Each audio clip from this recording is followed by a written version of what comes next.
With me are just over 200 of my midwifery sisters.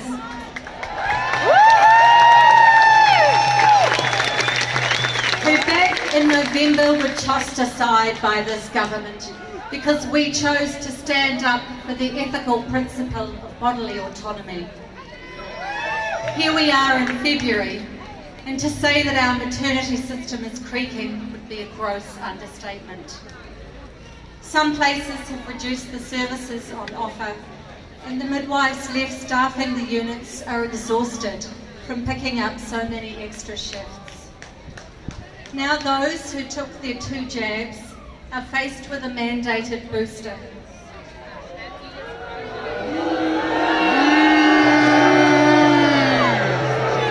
How many more midwives will walk?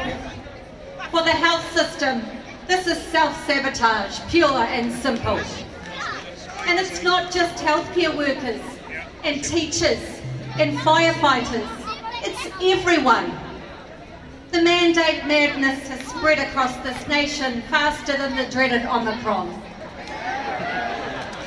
It feels like we live in the upside down, a world where the modelers scare us with their predictions that never come true.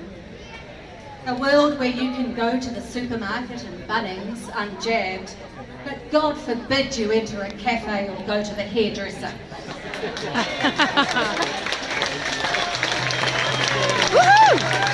Our access to participation in society is dependent upon the pharmaceuticals we put into our bodies.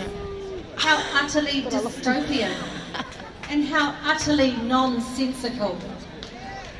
This country does not have sensible leadership. This country is led by those who see fit to introduce policies such as the vaccine mandates and vaccine passes.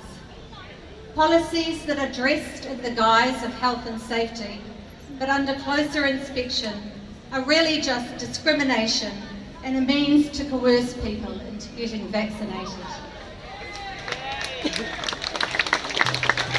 There is simply no sound scientific basis for the mandates or the COVID vaccine pass.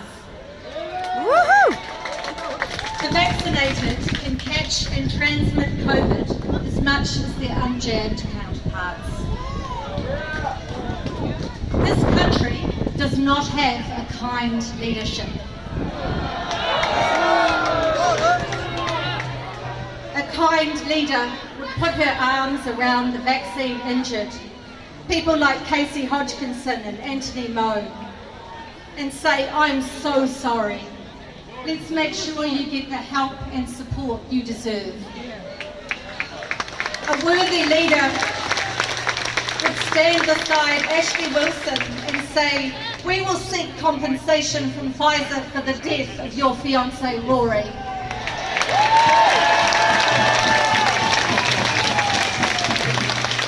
A leadership that stood on solid footing would not fear the people it serves. They would not be afraid of debate. So for any of you up there that are listening, I challenge you to come out and address these good people who have travelled the length and breadth of this country.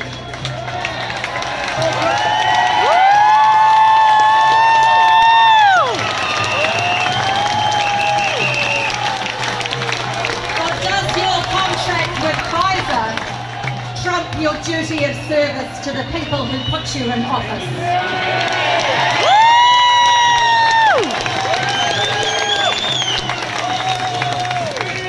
Policies that promote fear and discrimination have no place in this country.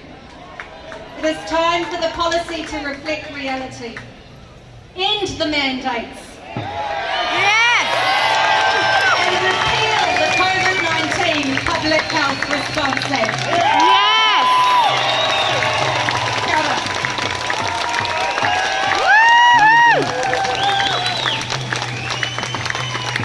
Isn't it refreshing to hear some truth? It's supposed to be the source of all truth in there, but I tell you what, what's outside here is a lot more truthful. I can swallow it. I can digest it. I can't handle watching the TV at 1 o'clock before our daily bewitching report that comes from the throne room. Time for us to open our mouths and speak out the truth, and don't be bold, don't hide it, don't shy away. I'd like to invite a